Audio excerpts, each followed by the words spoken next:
ओम शांति। आज मीठे मीठे शिव बाबा हम आत्माओं को ब्रह्मा तंत्र द्वारा सुनाते हैं।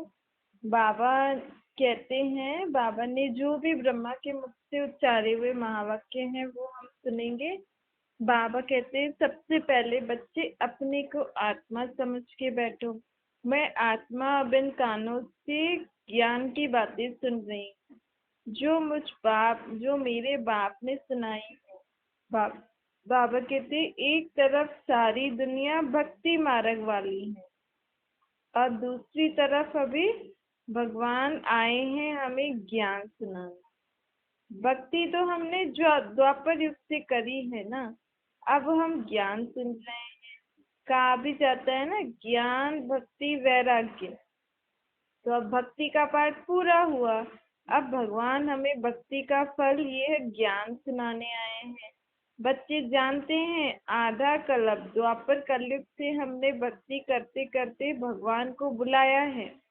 पहले पहले भक्ति अव्यभिचारी होती थी, अर्थात द्वापर युग में सिर्फ शिव की ही पूजा करते थे, लिंग की पूजा। फिर धीरे धीरे भक्ति व्यभिचारी बन गई, अर्थात मूर्ति पूजा, तत्वों की पूजा शुरू हो गई है। अभी तो बिल्कुल अंधश्रद्धा में आ गए हैं। भक्ति की बहुत वैरायटी हो गई है। कुछ समझ में नहीं आता है, अंधश्रद्धा से सब करते रहते, उससे कुछ मिलता थोड़ी है। तभी तो गाते हैं, आज अंधेरे में है इंसान। कौन से अंधेरे में है इंसान कि ना अपने आप को जानता है ना भगवान को जानता है। अब हम इंसानों को सोजरे में कौन लेके आएगा? जरूर हम आत्माओं का बाप ही लेके आएगा ना। वो निराकार परमात्मा सतगुरु बिगर आत्माएं सोजरे में आ नहीं सकते हैं। गुरु तो दुनिया में बहुत है, परंतु सच्चा गुरु कौन है? साधु संत महात्मा भगत आदि सब जिसकी साधना करते हैं अथवा जिनको याद करते हैं, वो आखिर है कौन? उनके बारे में हमें कौन बताएंगे? उनके बारे में वह स्वयं ही आकर बताते हैं। अब साधु संत महात्मा भगत जिनकी साधना करते हैं, जिनको याद करते हैं, जिनको हम भगवान, ईश्वर, अल्लाह, गॉड कहते हैं, वही हमें आकर अपनी पहचान देते हैं। किस तन द्वारा? ब्रह्मा तन द्वारा। शास्त्र, वेद, उपनिषद आदि पढ़ते तो हैं, फिर भी कहते हैं भगवान जब आए तब ही हमारी सद्गति करे। अब सब कुछ पढ़ते हैं, भक्ति भी करते हैं, तो भी सद्गति के लिए किसको बुलाते हैं? भगवान को। तो जरूर भगवान कभी धरती पर आए होंगे और अभी भी आएंगे। तो बाबा कहते हैं, अब तो मैं आ गया हूँ। सदगति दाता तो मैं ही हूँ ना, पतित पावन। तुम मुझे ही तो बुलाते थे, अब मैं आया हूँ तुम्हें ज्ञान की रोशनी देने, समझ देने। पतित पावन बाप को ही तो तुम याद करते थे। तो अब मैं तुम सबकी पुकार सुन के इस सृष्टि पर आया हूँ, तुम सबको ज्ञान की रोशनी देकर तुम्हारी सदगति करनी। जितना जो बच्चा याद करता है, उतना बाप भी उसको याद करता है, और उस बच्चे को बाबा की ये ज्ञान की बातें समझ में भी आती हैं और वो धारणा भी करता है। उतना ही वो आत्मा खुशी में भी रहती है और अज्ञान अंधेरा उसका विनाश हो जाता है। तो मुख्य क्या है? याद। क्योंकि जब बाबा की याद रहेगी तभी तो बाबा की बातें याद रहेंगी। बाबा की बातें याद रहेंगी तो हमारी जीवन में जो भी अज्ञानता का अंधेरा है, जिसके कारण हम कितना भटके हैं ना, फिर वो हमारा अंधेरा खत्म हो जाएगा, हम रोशनी में आ जाएंगे। रोशनी में कोई थोड़ी भटकता है, भटकता कब है? जब अंधेरा होता है ना। तो हम जीवन में क्यों भटके हैं? क्योंकि हमारे जीवन में अज्ञानता का अंधेरा है। इसलिए बाबा हमें ज्ञान की रोशनी देकर हमारा भटकना बंद करा रहे हैं। कौन भटकाता है इंसान को? मन। आत्मा का जो मन होता है ना, मन में ही अलग अलग विचार आते हैं, जिस कारण हमारा जीवन में हम इधर उधर भटकते रहते हैं। तो इसीलिए बाबा कहते हैं, मन मना भव, अर्थात अपने मन को परमात्मा बाप में लगाओ। परमात्मा के यथार्थ नाम रूप पहचान से उनको निराकार रूप में परम धाम में याद करो तो तुम्हारा मन शांत हो जाएगा। तो सबसे पहले किसको शांत करना है? मन को। मन में ये जो बाबा हमें ज्ञान की बातें सुना रहे हैं ना, जितना हम मन में ये बातें विचार करेंगे तो हमारे मन का भटकना बंद हो जाएगा, जिससे हमारा जीवन रोशनी में आ जाएगा। अब तुम्हें रोशनी में ले जाने वाला वह बाप है। ज्ञान अंजन सतगुरु दिया कहते हैं ना, कोई सुरमा नहीं देते हैं। ये तो ज्ञान का सुरमा भगवान आकर हमारे आत्मा पर लगाते हैं। आत्मा जहाँ निवास करती है वहां ही तो तीसरा नेत्र दिखाते हैं ना। ऐसे नहीं कोई शंकर का यहाँ पे तीसरा नेत्र है, हम सबका यहाँ पे तीसरा नेत्र है। कौन सा तीसरा नेत्र है? आत्मा का तीसरा नेत्र है। अभी हमें भगवान ने आत्मा की स्मृति देकर हमारा तीसरा नेत्र खोल दिया है, क्योंकि पहले हमें ये नहीं पता था कि मैं आत्मा यहाँ निवास स्थान कर रही हूँ और यहाँ से बैठी मैं आत्मा ही अपने पूरे शरीर को चला रही हूँ। तो असली हमारी तीसरी आंख आत्मा की जागृति है, आत्मा की स्मृति है। एक शंकर की आंख नहीं, तीसरी आंख यहाँ नहीं है। हम सबकी तीसरी आंख यहाँ है, भ्रुकुटी के बीच में। लेकिन वो आंख ऐसे दिखती नहीं है। हम महसूस कर सकते हैं कि हमारी आत्मा से ही हम इन आंखों से देखते हैं, हाथों से कर्म करते हैं। जब हम आत्मिक स्मृति में रहकर अपना जीवन जीते हैं तो इसका मतलब क्या हो गया? हमारी तीसरी आंख खुल गई। तो जो भक्ति में ये ज्ञान है, गायन है, ज्ञान अंजन सतगुरु दिया, तो अब परमात्मा हमें वही आत्मिक स्मृति दिलाकर हमारी आत्मा को यह ज्ञान का सुरमा लगाने आए हैं, अर्थात ज्ञान सुनाने आए हैं। क्योंकि बाबा क्या कहते हैं, मैं किसको ज्ञान सुना रहा हूँ? आत्मा को। क्योंकि आत्मा ही तो कानों द्वारा सुनती है ना, और भगवान तो सदैव आत्मा ही है। भले वो शरीर का लोन लेकर हमें ज्ञान सुनाते हैं, लेकिन बाबा कहते हैं मैं तो तुम्हारी आत्माओं से बात करता हूँ ना, मैं शरीरों को थोड़ी देखता हूँ। शरीर को देखने से रंग रूप धर्म आदि याद आ जाते हैं, इसीलिए बाबा तो आत्माओं का बाप है, तो आत्माओं को देखकर ही ज्ञान सुनाते हैं। ज्ञान के साथ फिर आत्माओं में शक्ति भरने के लिए योग भी सिखलाते हैं। योग अर्थात बाबा कहते हैं अपने को आत्मा समझो, मुझे निराकार रूप में याद करो, तो तुम्हारी आत्मा में शक्ति भर जाएगी। बाकी दुनिया में तो मनुष्य भक्ति सिखलाते हैं, वो उससे कोई आत्मा में शक्ति नहीं भरती। आत्मा की शक्ति किससे भरती है? सहज राजयोग से। अब तुम बच्चों का बुद्धि योग परमात्मा से लगाए, निराकार परमपिता परमात्मा के साथ तुम्हारा योग है, अर्थात तुम्हारी बुद्धि उसमें उनमें लगी हुई है। कोई मनुष्य मात्र का परमात्मा सर्वशक्तिवान से योग थोड़ी है। योग अर्थात आत्मा उनके बारे में, उनकी बातों के बारे में याद करे, सोचे, इसको योग कहा जाता है। बाकी दुनिया में तो कई प्रकार के योग सिखाते हैं, परंतु वो सब है शारीरिक योग, जिससे शरीर तंदुरुस्त होता है। यहाँ बाबा जो हमें राजयोग सिखा रहे हैं, उससे कौन तंदुरुस्त होती है? आत्मा। क्योंकि परमात्मा हमारी आत्माओं को ठीक करने आए। हमारी आत्मा में जो मन बुद्धि संस्कार है, अर्थात मन अर्थात सोचने की शक्ति, बुद्धि अर्थात निर्णय की करने की शक्ति, संस्कार अर्थात शरीर से हर कर्म कराने की शक्ति को भगवान सुधारने आए।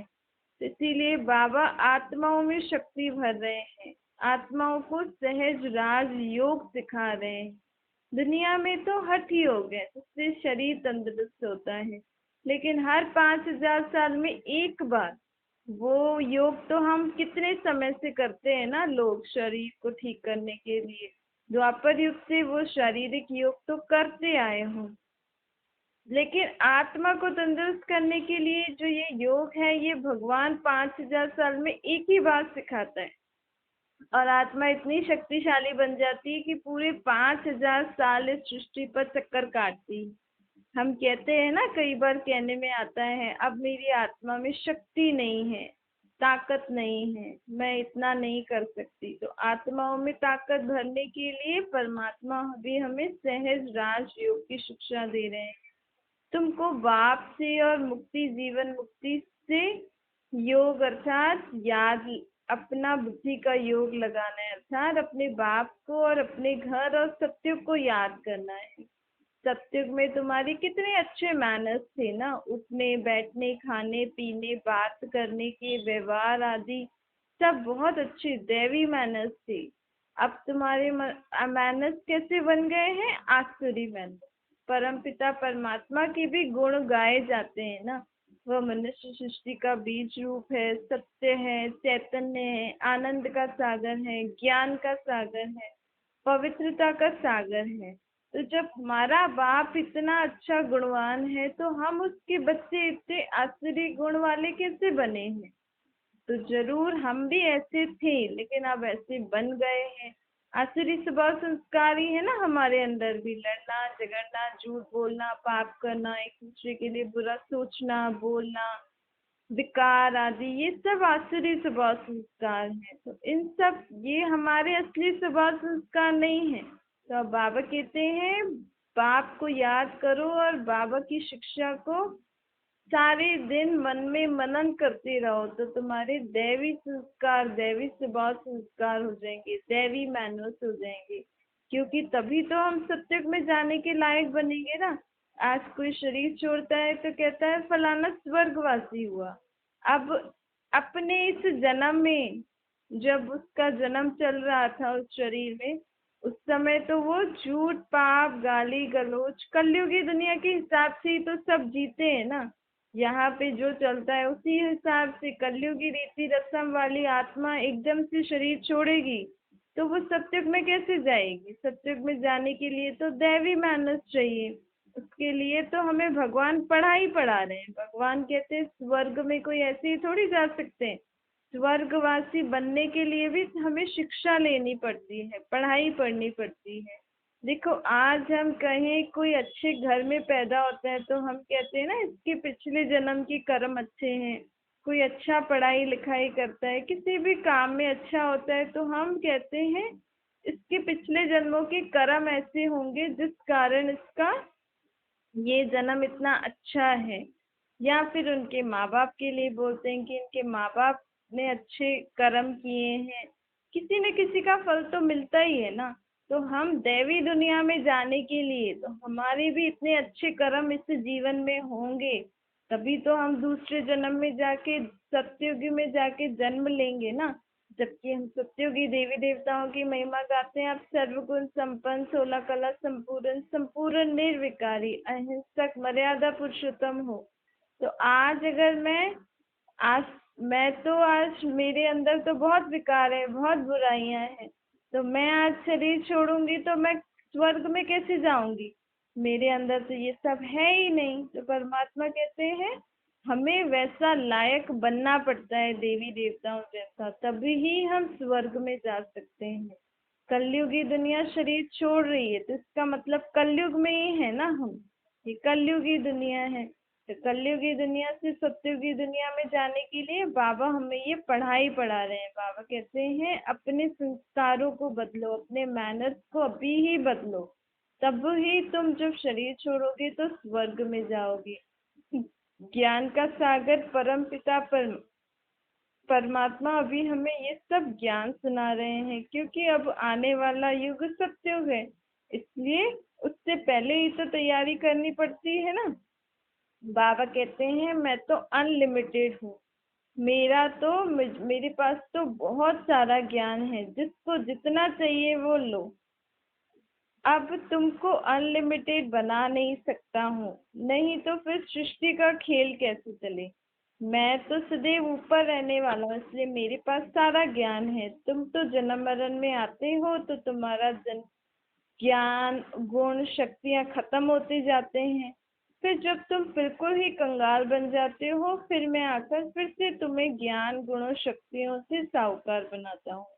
ये ड्रामा में नूंद है। देखो ड्रामा में ही जो नूंद होता है ना वही चलता है।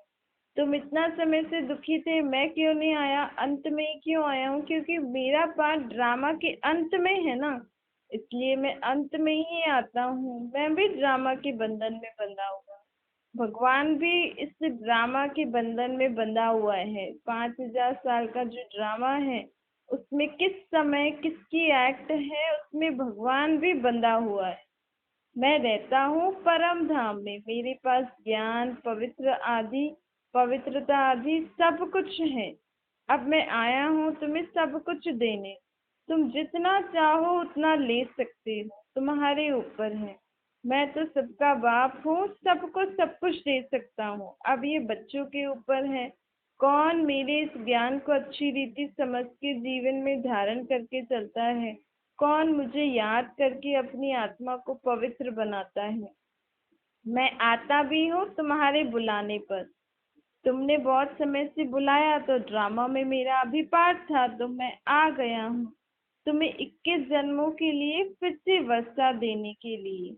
मेरे इन महावाक्यों को कभी भी कोई कॉपी नहीं कर सकता है, क्योंकि आज तक हमें किसी ने ये थोड़ी बोला, चाहे कितने भी गुरु आदि हों, सन्यासी आदि हों, लेकिन आज तक हमें किसी ने नहीं बोला कि मैं सब आत्माओं का बाप हूँ, मैं तुम्हारी सदगति करने आया हूँ। तुम आत्मा हो, परमात्मा मैं हूँ, तुम्हारा रहने का स्थान परम धाम है।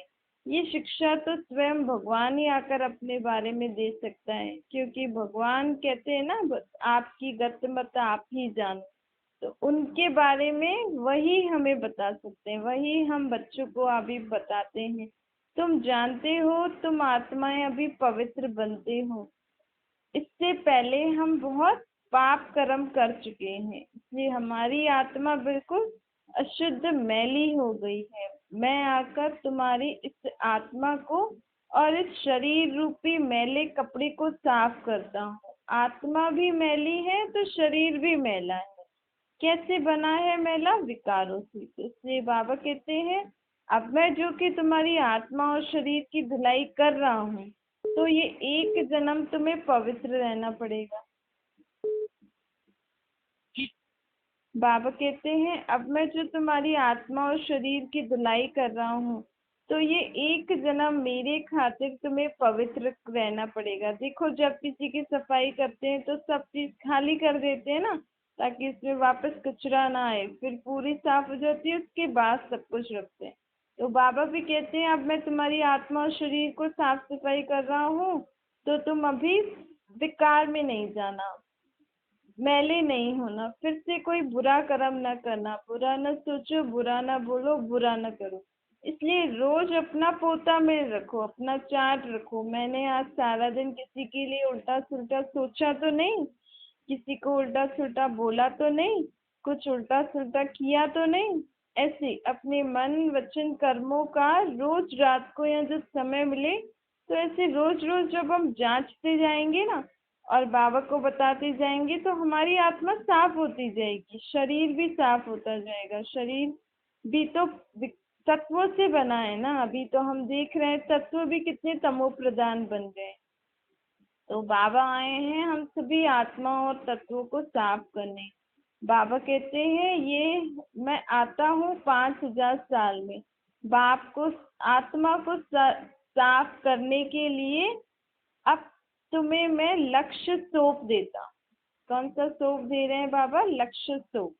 मुझे याद करो तो तुम्हारी आत्मा साफ हो जाएगी। परमात्मा की याद ही लक्ष्य सौंप है, तो उससे हमारी आत्मा साफ हो जाएगी। तुम्हारी आत्मा की जो ज्योति बुझी हुई है ना, एकदम बुझ नहीं गई है, थोड़ी सी लीक बची है, तो वो आत्मा रूपी ज्योति फिर से जग जाएगी। बाबा को याद करने से बाबा हमें कितनी बातें स्मृति दिलाते हैं।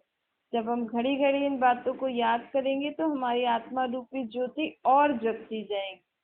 बाबा कहते हैं, तुमको मैंने स्वर्ग में बहुत साफ सुथरा भेजा था, अब तुम विकारों के कारण मैले बन गए हो।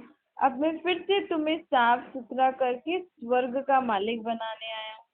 ब्रह्मा तन से मैं तुम्हें ये शिक्षा दे रहा हूँ ना, मैं आत्माओं से बात करता हूँ।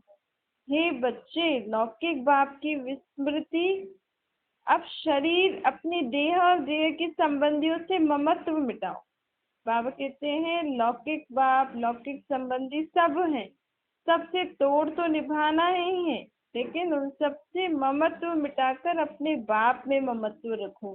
अपने बाप को सदा अपने साथ रखो तो तुम आत्माएं फिर से दैवी कैरेक्टर्स वाली बन जाओगी। तुम्हारी आत्मा में फिर से दैवी स्वभाव संस्कार आ जाएंगे। फिर तुम्हारी शरीर भी नए तत्वों का नई दुनिया में मिलेगा, क्योंकि यहाँ तो तत्व भी तमो प्रधान है ना। इसीलिए बाबा कहते हैं तुम आत्माएं जब पावन बन जाएंगी तो तुम्हें नई दुनिया में नए तत्वों का फर्स्ट क्लास शरीर मिलेगा, तंदुरुस्त। इतना अच्छा शरीर मिलता है जो 150 साल तक वो शरीर चलता है।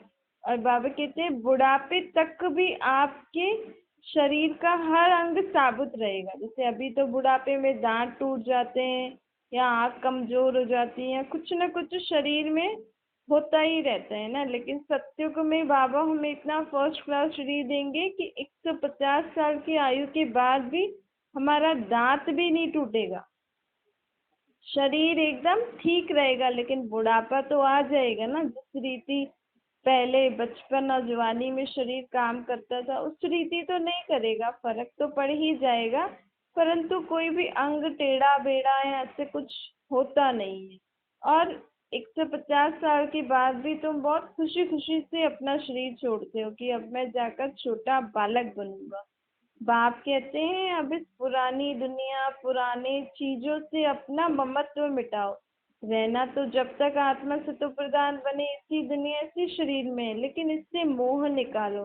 जैसे अगर आपके घर में नया घर बन रहा हो, आपके माँ बाप आपके लिए या आप अपने बच्चों के लिए नए घर बनाते हो, तो सारा ममत्व पुराने घर से धीरे धीरे मिटता जाता है ना। बस बुद्धि में रहता है अब नया घर बन रहा है, नए घर में जाएंगे, नए घर में जाएंगे, तो पुराने घर से ममत्व मिट जाता है। ऐसे ही सृष्टि रूपी घर अब पुराने हो गए। अब बाबा इसी पुराने घर को तोड़ फोड़ के फिर से इसी सृष्टि पर हमारे लिए नया घर स्वर्ग बनाने वाले हैं। तो हमारा बुद्धि योग किस में लगा रहना चाहिए? हमारी सत्युगी रूपी नए घर में। और कौन बना रहा है? बाप। तो बाप में और नए घर में बुद्धि योग चला जाएगा ना। तो इससे क्या होगा? हमारा पुरानी दुनिया पुराने स्वभाव संस्कार पुराने विक्रम विकार विकार आदि सब भूल जाएंगे, सब हम खत्म हो जाएंगे। इस पुरानी दुनिया का ये शरीर भी खत्म हो जाएगा, फिर हमें नई दुनिया में नया शरीर मिलेगा।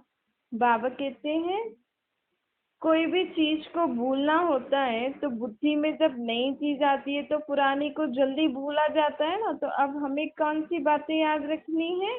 अपना घर परम धाम और सत्युगी रूपी नई दुनिया। तो पुरानी दुनिया भूलते जाओगे, नई दुनिया में ही नई दिल्ली होगी। यहाँ आप दिल्ली को कितना भी नया बनाओ, कितने भी नए नए नाम रख दो, लेकिन कलयुगी दिल्ली तो पुरानी ही होगी ना।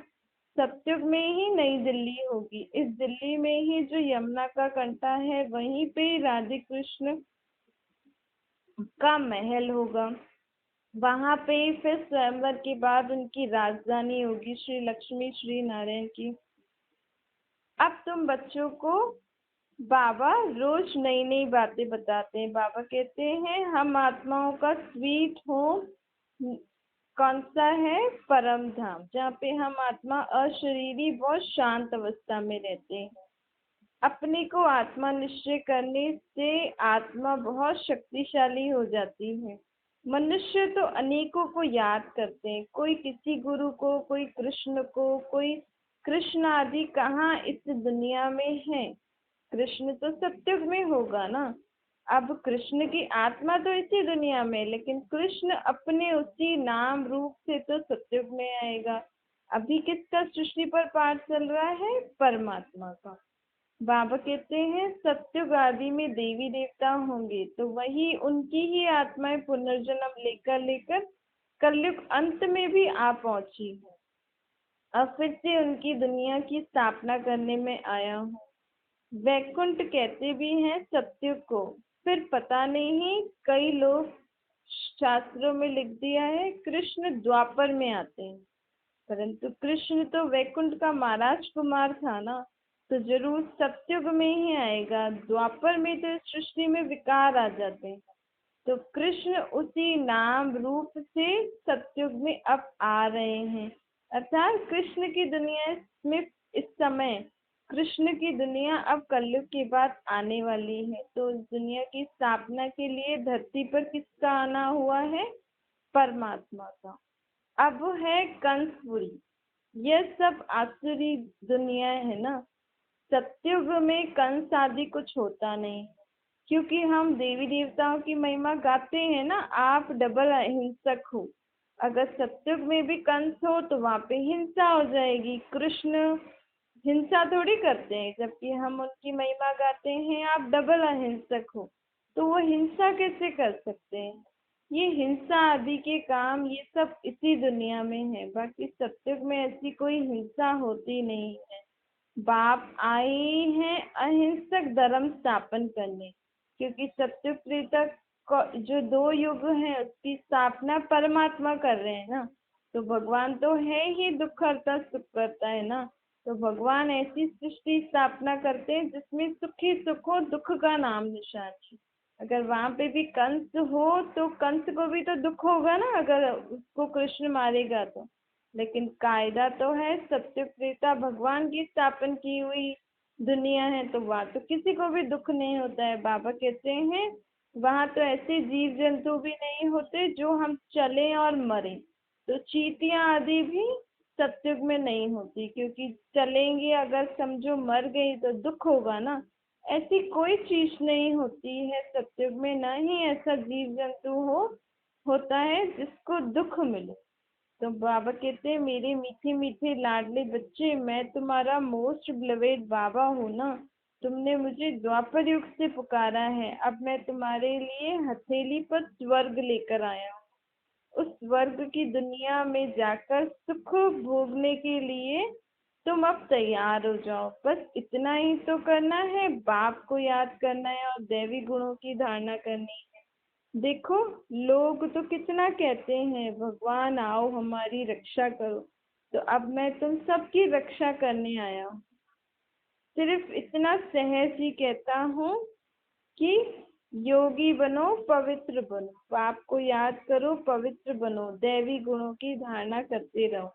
अच्छा, मीठी मीठी सिक्के लदे बच्चों प्रति माता पिता बाप दादा का याद प्यार और गुड मॉर्निंग। रूहानी बाप की हम सभी रूहानी बच्चों को नमस्ते। हमारी भी रूहानी माता पिता बाप दादा को याद प्यार, गुड मॉर्निंग और नमस्ते।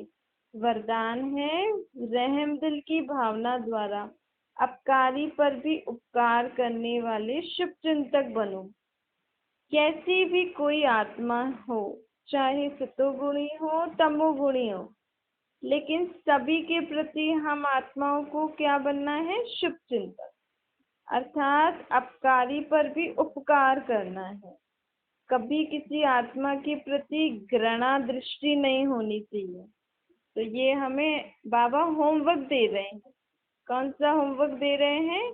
कैसी भी आत्मा हो, आपका उससे बहुत कड़ा हिसाब किताब हो, लेकिन अब बाबा कह रहे हैं कि कोई भी हो, लेकिन हमें सबके लिए शुभ चिंतक बनना है। अच्छा सोचना, अच्छा बोलना है, उनके लिए अच्छा ही करना है, भले वो आपके लिए कितना भी बुरा करे। तो ये बाबा हमें होमवर्क दे रहे हैं, तो हमें ये करना है। फिर बाबा कहते हैं किसी भी आत्मा के प्रति घृणा दृष्टि नहीं रहनी चाहिए। क्यों? क्योंकि अब हमें बाबा ने चक्कर का ज्ञान दिया है ना, कि हम ही आत्माएं बहुत जन्म लेकर इस जन्म में आई हैं। तो हमारे आत्मा ने ही बहुत जन्मों में किसी के साथ क्या क्या बुरा कर्म किया है वो हमें नहीं पता है। तो वो सब आत्माएं अभी चुकतू करने आएंगी ना। तो बाबा ने हमें ये ज्ञान दिया है कि अब तुम शांति से मुझे याद करके चुकतू करो। अब भी अगर हमने दूसरों के प्रति घृणा दृष्टि रखी, कुछ उल्टा सिल्टा सोचा बोला, तो फिर हमारा नया हिसाब किताब बन जाएगा। तो हमें क्या करना है? सबके लिए शुभ चिंतक बनना है, घृणा दृष्टि नहीं हो। क्योंकि हम जानते हैं ये सब आत्माएं शुद्ध हैं। हम सभी आत्माएं एक बाप के बच्चे, पवित्र शुद्ध आत्माएं हैं। लेकिन अभी विकारों के वश, अज्ञानता के वशभूत होकर हम ऐसे बुरे कर्म कर रहे हैं। तो हमें इस ज्ञान जो बाबा हमें दे रहे हैं, इस ज्ञान के को अच्छी रीति समझ के सबके ऊपर रहम व स्नेह की दृष्टि रखनी है, किसी के प्रति भी घृणा दृष्टि नहीं रखनी है। शुभ चिंतक आत्मा ऐसा नहीं सोचेगी कि इसने ऐसा क्यों किया, लेकिन इस आत्मा का कल्याण कैसे हो, ये हमें सोचना है। हमें ये नहीं सोचना है कि इसने मेरे साथ ऐसा किया, इसने मेरे साथ ऐसा क्यों किया, इसने मुझे ऐसा क्यों बोला। अब इसके बदले हमें क्या सोचना है कि ये आत्मा भी परमात्मा का बच्चा कैसे बने, परमात्मा को कैसे पहचाने, इस आत्मा का भी कल्याण हमें करना है, बाबा इसका भी कल्याण करे।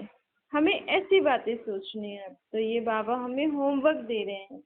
इसके लिए हमें बाबा को याद करके अपने अंदर रहम की शक्ति और शुभ चिंतक बनने की शक्ति, कि हम सबके प्रति अच्छा सोचें, अपने को आत्मा समझ के परमात्मा को याद करके ऐसा मन में ही विचार करो, मैं आत्मा सर्व आत्माओं के प्रति अच्छा सोचती हूँ, किसी के प्रति घृणा दृष्टि नहीं रखती हूँ, सबके ऊपर रहम दृष्टि रखती हूँ। जब हम ऐसे अपने को आत्मा समझ के परमात्मा को याद करेंगे और ये सब बातें मन में दोहराएंगे, तो हमारे अंदर वो सारे संस्कार, सारी बातें आ जाएंगी जो बाबा चाहते हैं हमसे। ठीक है, तो अब ये अभ्यास करना। फिर इसमें स्लोगन है, तपस्या के बल से असंभव कार्य को भी संभव कर सकते हो और उसमें सफल बन सकते हो। तपस्या अर्थात एक जगह पे बैठ के हमें भगवान को याद नहीं करना है। तपस्या अर्थात चलते फिरते खाते पीते हम किसके साथ हैं, आत्मा परमात्मा के साथ में है। जब हम अपना सब कुछ बाबा को बताते रहेंगे, हर कार्य हर बात, तो उनकी शक्ति से असंभव कार्य भी क्या हो जाता है, संभव हो जाता है। इसमें परमात्मा से एक तो हमारा स्नेह होना चाहिए, स्नेह होगा तभी तो हम बाबा को घड़ी घड़ी याद करेंगे ना, उनको अपने सब सारे जीवन की सब बातें बताएंगे। तो जिनसे स्नेह होगा उनको याद करेंगे, तो भगवान को अगर हम याद करेंगे तो परमात्मा तो सदैव हाजिर है ही सही हमारे लिए। तो बाबा कहते हैं तपस्या अर्थात बाबा को चलते फिरते खाते पीते याद करके असंभव कार्य को भी क्या बनाना है, हमें संभव बनाना। अच्छा, ओम शांति। आज जो भी कुछ सुना उसमें से जो भी पॉइंट अच्छे लगे, अभी सिर्फ ऐसा नहीं कि अभी हमने सुन लिया बस हो गया। अब हमें क्या करना होता है, जो भी हमने आधा घंटा ये सुना, जो भी आपको बातें अच्छी लगी आपने लिख दी हो तो अच्छी बात है। अगर आपको ऐसे ही याद है तो कल 8:30 बजे हम फिर से मुरली सुनेंगे। तो पूरे 24 घंटे में आप अपने आप को नोट करना कि कितना समय मुझे परमात्मा बाप की याद रही, और जो भी उन्होंने मुझे आज सुनाया, उनकी बातें मैंने जो सुनी, उन सारी बातों में से कितना समय मुझे ये सारी बातें याद रही। क्योंकि जब हम इन बातों को याद करेंगे घड़ी घड़ी, तो मन को एक नया सोचने के लिए नई बातें मिल जाती है। तो इससे क्या होता है, मन पुरानी बातों को भूलता जाएगा। तो अगर हमें पुरानी बातें, सब कुछ पुरानी, जो भी कई ऐसी बातें होती हैं जो जीवन में हम भूल नहीं पाते हैं, लेकिन उनको भूलने का सहज उपाय है कि हम जो भी रोज कहाँ से भी अच्छा अच्छा सुनते हैं उसको मन में मनन करते रहो, उनके बारे में सोचते रहेंगे तो पुरानी बातें आप ही निकल जाती हैं।